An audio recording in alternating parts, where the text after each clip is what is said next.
This is NC Spin, an unrehearsed discussion on issues of interest to North Carolinians. Now, here is your moderator, Tom Campbell. Welcome. You've heard and read the spin the media and the politicians have put on the issues of the day.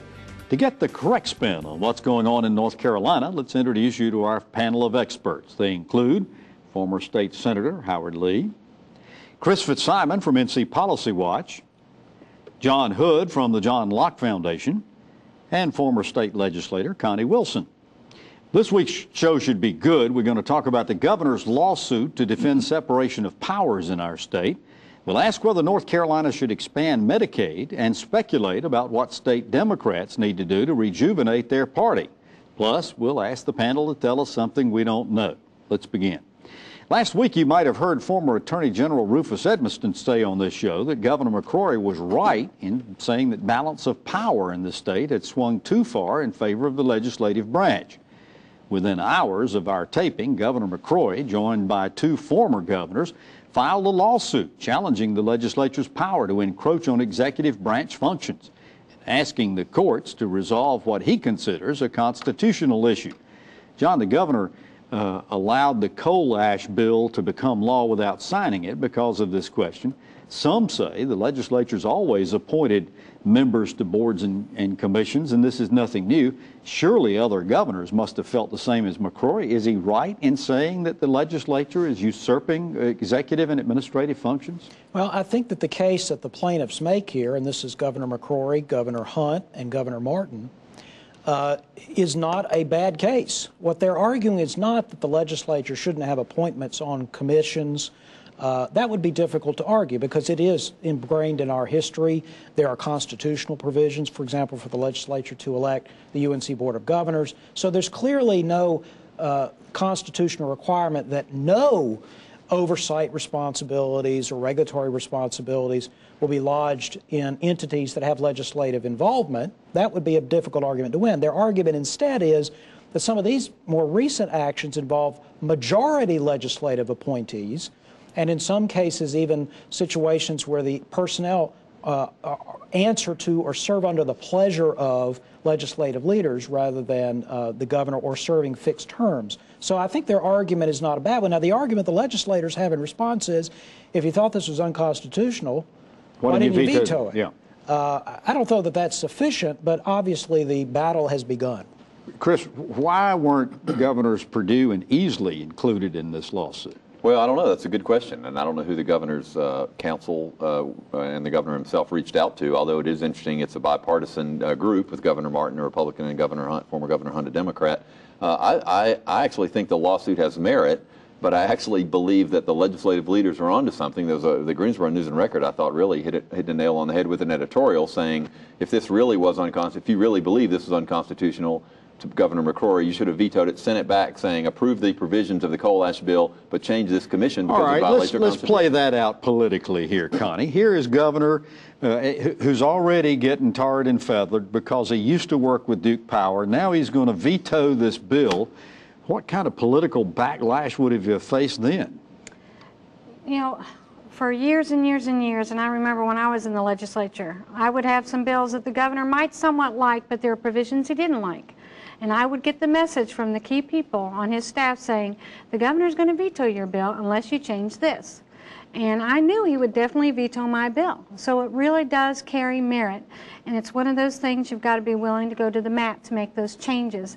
And it would be nice to be able to work things out earlier than now having to go through a lawsuit. Though I would say, you know, all of that may be arguable, but I'm not sure that the governor or governors in this case mind going to court. I think what they want is some kind of precedent that guides future decisions. So it isn't just about the particular commission here, it's about the broader principle. I think they want a Supreme Court precedent on it. And Howard, now we get into a situation where here's a legislature that appointed this new Common Core Curriculum Commission to replace the Common Core and didn't fund them. What kind of precedent does that start? Well, that was one of the actions I was going to cite, is that the legislature seems to be going in all kinds of directions that go against what we would expect and what we have come to expect from the legislature and executive branch. I'm from my perspective, seeing a little bit too much gotcha politics between the legislature and the governor. And for them to even put him in this position in the first place, I think is certainly unacceptable from my perspective. But I think he's absolutely right and on target. And if the legislature really wants to be the lead, they need to recognize that there needs to be some clear accountability.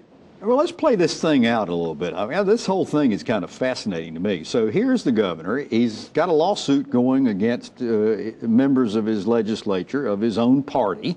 That certainly is not going to engender any warm feelings with him as he goes into 2015 and starts a new session, is it, Chris? Well, no, but part of what I think the governor... Are they just going to say this is just politics? Well, I don't think this is part of his strategy, but it actually might help a little politically. I think because he's already looking towards 2016, he's going to have to run as an independent, more moderate voice against what people perceive, I think correctly, we could argue about it on this show, a far-right General Assembly.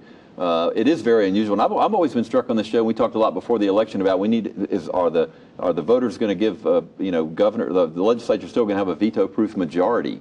That's a pretty unusual thing to talk about with your own party. That's usually what you talk about when you have an opposition party. Right. I think it really points to the fact that there still are some deep divisions, especially between Senate President Pro Tem Phil Berger and Governor McCrory. All right, so the question is, does this open up the Pandora's box of we need to have some serious discussions, Connie, about how we appoint all boards and commissions and who does the appointing and who's going to administer them and supervise them? It actually probably opens up an even bigger Pandora's box, and that's the Rules Review Commission, which has oversight of how rules are adopted through the process and all those requirements. And all of the state agencies have to go through that rules review process. And this lawsuit actually could unravel that. And there are many protections that are there because of that, and a big argument that the legislature does have that authority. So it's bigger than what we're talking about with coal ash. And I'm sure we'll talk about this issue again as this court case proceeds. You can have additional video content from our website, ncspin.com, and you can read and see these NC Spin perspectives only on that website, ncspin.com, or NC Spin on Facebook, and we're tweeting at NC Spin Tweets. Balanced debate for the old North State. When we come back, we're going to talk about Medicaid expansion. NC Spin will return after these messages.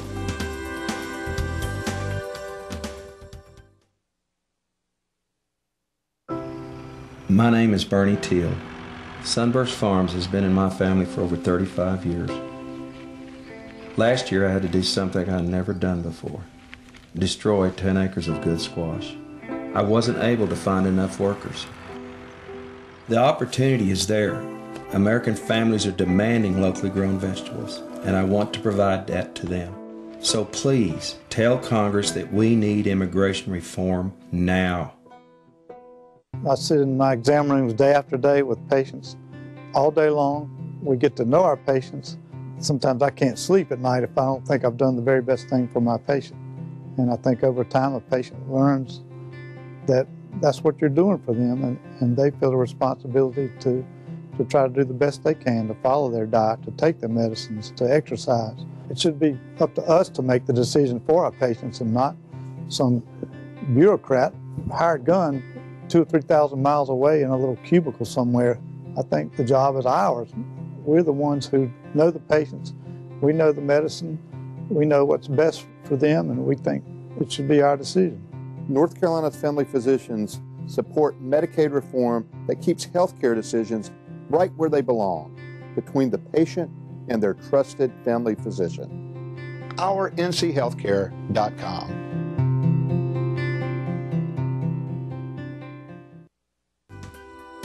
We now return to NC Spin.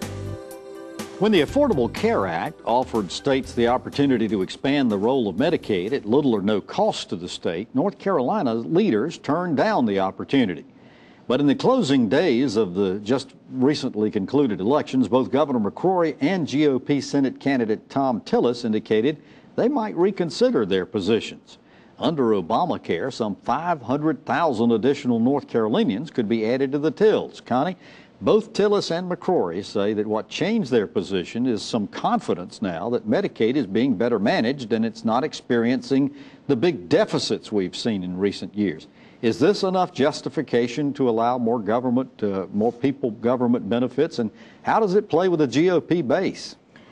There's a little bit of a warming up to this issue in the General Assembly, but I wouldn't say it's fully defrosted at this point at all. I think it's nice that there are estimates that are coming out that they're not in a deficit, but we're still hearing from some providers, even large hospitals, that there are tens of millions of dollars that are owed. So the system's getting better, but they don't have a total grasp of it. It's moving in the right direction. I think maybe not this year, next year, but it is warming up in that area. Howard, we're told that Senate President Pro Tem Phil Berger is still opposed to this idea of Medicaid expansion. There are many ways that, as Connie said, people are thinking that Medicaid may be under better control, but what's the primary opposition now to Medicaid expansion? I think there's a serious nervousness about whether or not this whole process will get out of hand again.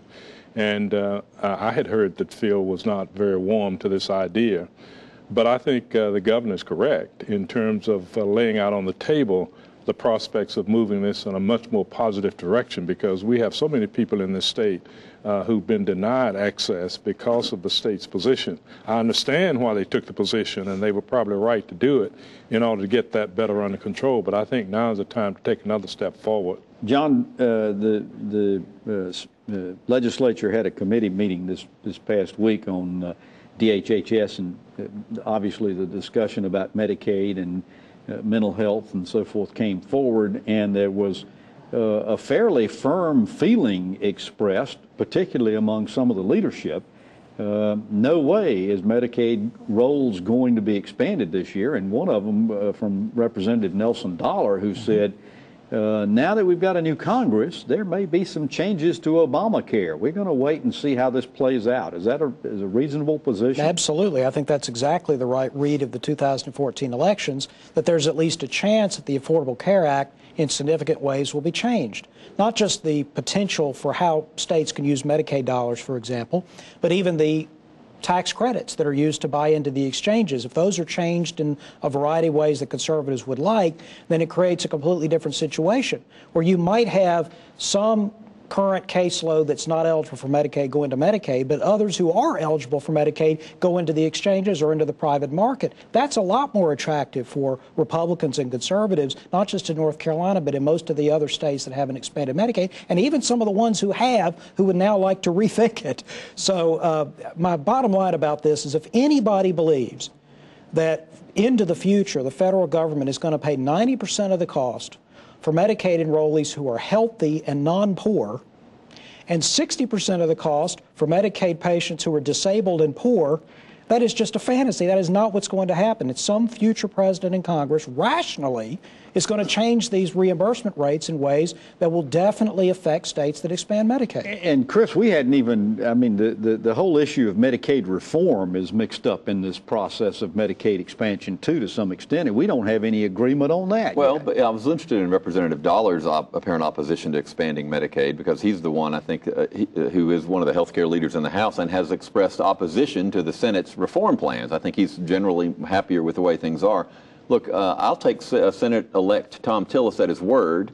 He knows a lot about it. He studied it. He was against it 2 years ago. Now he thinks we ought to reconsider it. Governor McCrory has a whole staff at HHS. He was against it. Now he thinks we ought to reconsider it. There are plenty of Republican governors across the country who have already expanded Medicaid. There are plenty of other Republican governors who are looking to expand it. The federal government has been far more flexible in recent years with giving states new ways to do it. We're not only losing money, people are losing health care. There are 400 to 500,000 low-income adults who make just above the poverty level, for example, who don't have health care, who can't afford it on their own, who would get it. And something we've talked about on this show before, rural small hospitals, part of the deal with the Affordable Care Act, they lose a certain amount of money they get for indigent care because they thought that would be replaced by Medicaid expansion, they're not financially and they are viable. struggling. That's exactly right. Just to be clear, I mean, that is true. That last point, Chris, is true, but your other point is not, okay?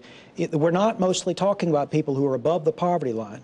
We're actually talking mostly about people who are below the poverty line. Those are the ones who currently, because Medicaid hasn't been expanded, they lack access to subsidized care. Remember that there are about 150 to 200,000 North Carolinians who are above the poverty line who, because we didn't expand Medicaid, are eligible for essentially 100% subsidized exchange coverage, and large numbers of them have gone in. So it is not true that the lack of Medicaid expansion has left 500,000 people without care.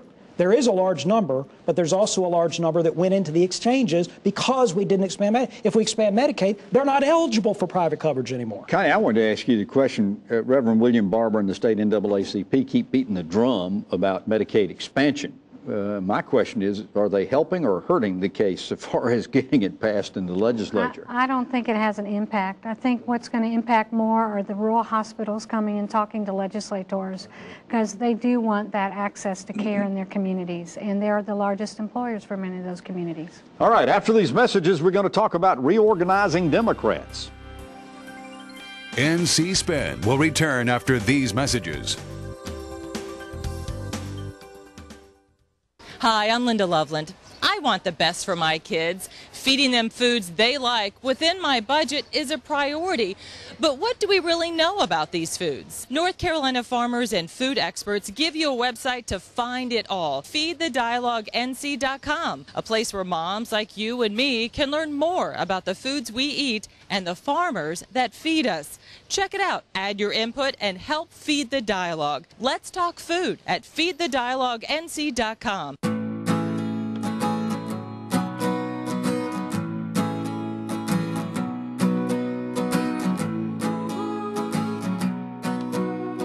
The best part about being a member of a Touchstone Energy Cooperative is that it's your Touchstone Energy Cooperative. Learn more about the power of your co-op membership at TogetherWeSave.com. North Carolina's Touchstone Energy Cooperatives, looking out for you.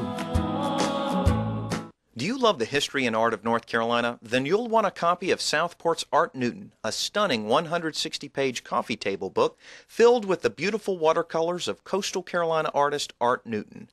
Southport's Art Newton was published by Southport native and noted North Carolinian Tommy Harrelson, and is filled with brilliant paintings of the buildings, boats, and beaches of southeastern Carolina. Look for Southport's Art Newton at local bookstores across the state or purchase it online at Amazon.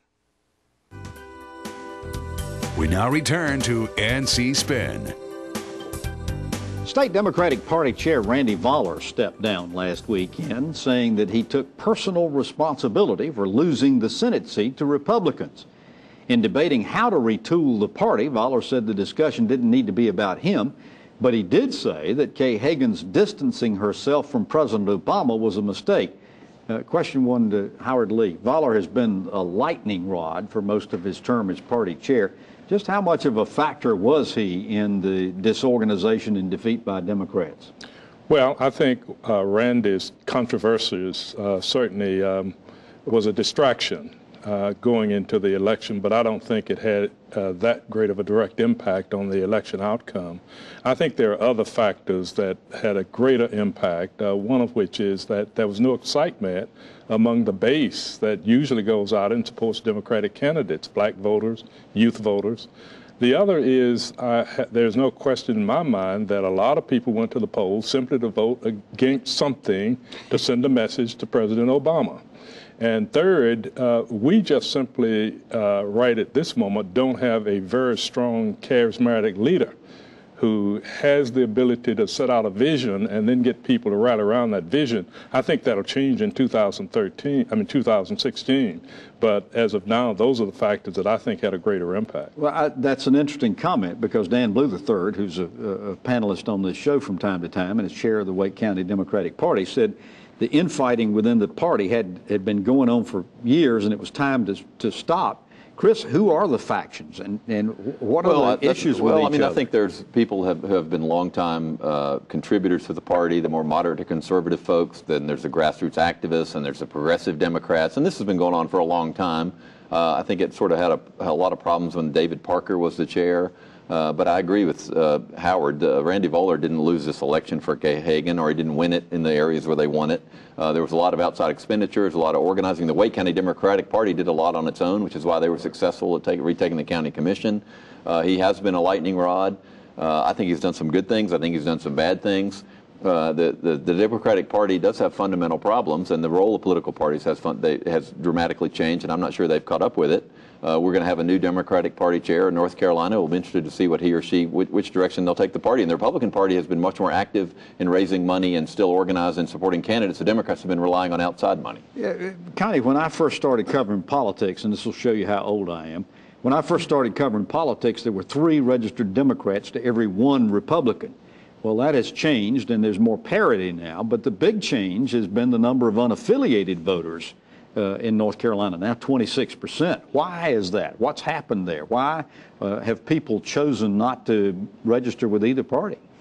I think both parties have become much more polarized in their bases, and there's a group of folk out there, and it's actually close, maybe a third of the voters that actually see themselves somewhere in between, and they want to be free agents that are there.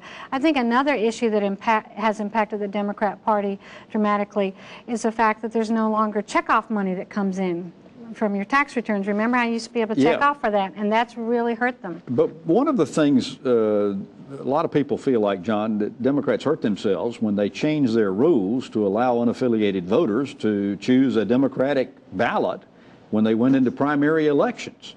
Prior to that time, you had to be a registered Democrat to vote a Democratic ballot in the primary. How big a factor do you think that was? Not much at all. Really? I see no relationship between that decision and registration trends. Remember that this is a pattern that's been going on around the country. It's not limited to states that changed their primary ballot rules, or North Carolina and South Carolina, or any other place.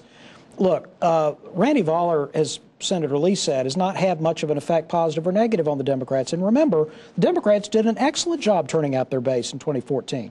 African-American vote was up. It was higher than it usually is in midterm elections. The overall turnout was the second highest, accurately measured, the second highest turnout for midterm election in modern times. The Democrats' problem was that their candidates were attached to an unpopular president, and their message, even on legislative issues, didn't quite sell the way they thought. That's what happened. It's not any more complicated than that. And money has not always been the driver in terms of Democratic Party success.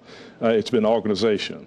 Getting in those precincts and getting the grassroots fired up and moving to the polls. And I think until Democrats get back to that, we're going to continue to see the struggle. Quick question, Howard, because you've been involved in this. Is the organization, the governance structure of the state Democratic Party in North Carolina too unwieldy? Does it need to be changed? It's such a large executive committee. Well, I'm one of those who's gone through a number of changes of the party, starting in 1972 when the reorganization was opening up and allowing more people in. I thought then that the organization was a little more broad than it should be. And I do think that a narrower, much more tightly focused organization would be much more helpful. All right, after these messages, we're going to ask the panel to tell us something we don't know. NC Spin is brought to you in part by the North Carolina Farm Bureau. The Farm Bureau and Agriculture. We keep North Carolina growing. Does your North Carolina business or organization have a story to tell? I'm Richard Campbell, and at Carolina Broadcasting and Publishing, we help tell stories that connect you to the people who will respond. We take the time to understand our clients' needs and what makes them unique. We craft their stories through the efficient use of words, images, and videos that resonate with their desired audience. We also know that a good story is incomplete without a call to action.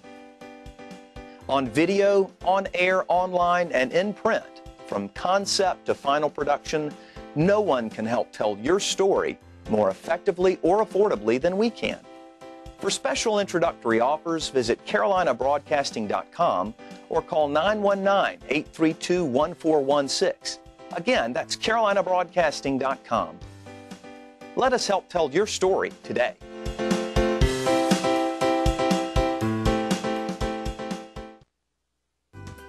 Lady stopped me in the hall of a meeting the other day and said, your show's not nearly as good if you don't have Tell Me Something I Don't Know. So Connie Wilson, I'm going to start with you. Tell us something we don't know. This weekend, the House Republican Caucus is having their meeting in Randolph County at the Randolph Community College, where they will be voting for their caucus leadership and also who they want to nominate for Speaker.